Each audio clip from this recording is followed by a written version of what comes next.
இந்த 10.5% ஏதோ 10.5%க்கு ஏதோ திராவிட முன்னேற்ற கழகம் ஒரு எதிர்ப்பாக இருந்ததை போல ஒரு பிரமையை காட்டிக்கொண்டு தேர்தல் பிரச்சாரத்தை ஆரம்பித்திருக்கிறார்கள்.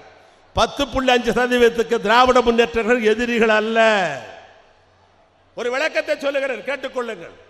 போன மாதிரி நாடாளுமன்ற தேர்தல் இப்படித்தான் ஆரம்பித்தார்கள். என்னுடைய பகுதியில் நானும் தம்பி தரணிவேந்தன் அவர்களும் வடபகுதியில் அங்கே இருக்கிற செய்யாறு, அங்கே இருக்கிற வந்தவாசி, அங்கே இருக்கிற போலூர், ஆரணி பகுதியில் தேர்தல் பிரச்சாரத்தை இப்படித்தான் நான் வைத்தேன். உண்மைதான்.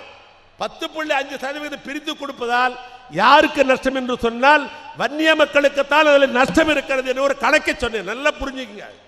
இந்த 10.5% வறுமையானால் அதுக்கு யாருக்கு நஷ்டம் என்று சொன்னால் நம்முடைய வன்னிய மக்களுக்குத்தான் நஷ்டம். அரசாங்கம் கணக்கு எடுத்து விட்டோம். கல்லூரிக்கு போங்க, வேற ஒன்றும் வேணும். ஒரு கல்லூரிக்கு போங்க. அரசாங்க கல்லூரி திண்டிவனத்தில் நடக்குது, அரசாங்க கல்லூரி விழுப்புரத்தில் இருக்கிறது, அரசாங்க கல்லூரி திருவண்ணாமலை இருக்கிறது, அரசாங்க கல்லூரி வந்தவாசியில் இருக்கிறது, நம்ம சுற்றி இருக்கிறது. அந்த கல்லூரிக்கு போய் ஒரு கணக்கெடுங்கள்.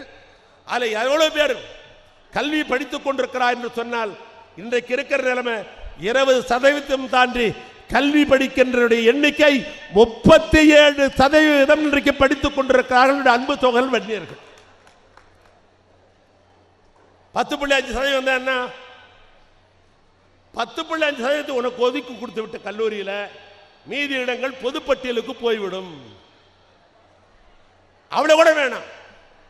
இப்ப விழுப்புரம் மாவட்டம் இந்த தேர்தல் முடிந்த உடனேயே நம்முடைய நாங்க தான் தேர்தல் ஈடுபட்டிருக்கிறோம், அதிகாரியை கூப்பிட்டு பேச முடியாது.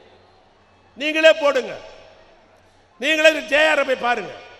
ஜேஆர் பார்த்து விட்டு விழுப்புரம் மாவட்டத்தில் எத்தனை நியாய விலை கடைகள் இருக்கிறது, எவ்வளவு சேல்ஸ்மேன் இருக்கிறான், அந்த சேல்ஸ்மேனை கணக்கெடுத்து பார்த்தால் நான் இப்பொழுது சொல்லுகிறேன் 37 என்று சொன்னேன். அந்த சேல்ஸ்மேன் எவ்வளவு இருப்பாங்கன்னா 40% மேல் சேல்ஸ்மேன் வன்னியர்கள் தான் இருப்பார்கள். அப்ப 10.5 மீதி யாரு இழக்கிறது? ஒண்ணு டிப்போ இருக்குது, செஞ்சில டிப்போ இருக்கு. இந்த டிப்போல பஸ் கண்டக்டர் டிரைவர் கணக்கு எடுங்க. வேற ரொம்ப தூரம்லாம் போக வேண்டாம்.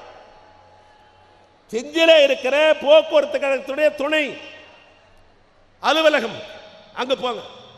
அங்க இருக்கிற மொத்த எண்ணிக்கை எடுங்க. கண்டக்டர், டிரைவர், பொறுத்தனர், பிட்டர், பெயிண்டர் அத்தனை எடுங்க. அதுல கணக்கெடுத்து பார்த்தோம் என்று சொன்னால் 50% மேல் தான் பணியாற்றிக் கொண்டிருப்பார்கள். அப்ப 10.5 வந்தா என்ன நிலைமை? நான் இந்த பிரச்சாரத்தை கூட சொல்லவில்லை,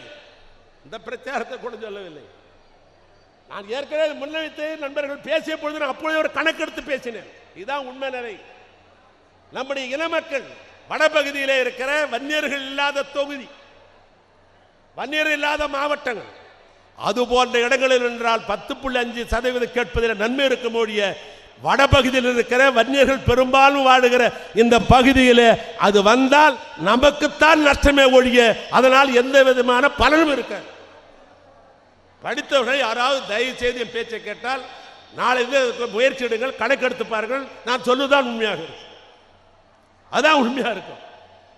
ஆக நமக்கு ஏற்கனவே இருக்கிற அனுபவித்துக் கொண்டிருக்கிற பலனை பெற்றுக் கொண்டிருப்பதில் அதுல இடர்பாடுகள் வந்துவிடும். அதனால அதை சொல்லி யாராவது ஓட்டு கேட்டா நம்முடைய தோழர்கள் விளக்க வேண்டியதப்பா 10.5% வந்தாக்கா நம்ம இவ்வளவு பேர் வேலை செஞ்சவனுக்கு இவ்வளவு பேர் வேலை கிடைக்காது.